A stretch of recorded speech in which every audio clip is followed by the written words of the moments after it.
Time-saving hacks. Who doesn't love a time-saving hack? Now, I am not going to read these all out because they are in your workbook. There's 10 of them. I'll just quickly recap them for you. It's batch cooking, slow cooking, pre-cut veggies, one-pan meals, freezer meals, breakfast prep, digital shopping lists, theme nights, double up on the recipe, and specific kitchen tools. So what I would love for us to do with this one is to have a look in the workbook, look at the different time-saving hacks to try, but let's also share some great ones that I'm sure we have all picked up from various places such as TikTok, Instagram Reels, or throughout the ages, or even maybe it was stuff that we were taught by our parents, grandparents, friends, whoever.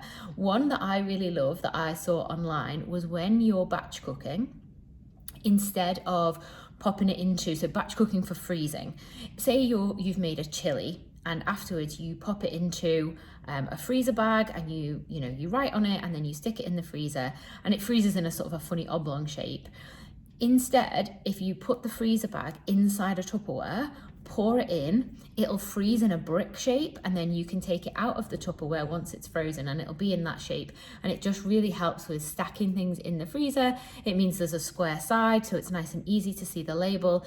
Really, really helpful one. The other one I really love is when you get home from the supermarket, leave your vegetables out, put everything else away, and then chop the vegetables and put it into Tupperwares or meal prep tubs, leftover Chinese containers, whatever is going to be really accessible. So then when you're cooking and the recipe says, oh, you need half a pepper, you've already got it chopped and ready. Makes you feel like a chef and it saves so much time. So come to the group, share your best time-saving hack, and I bet we've got loads and loads of ideas to share.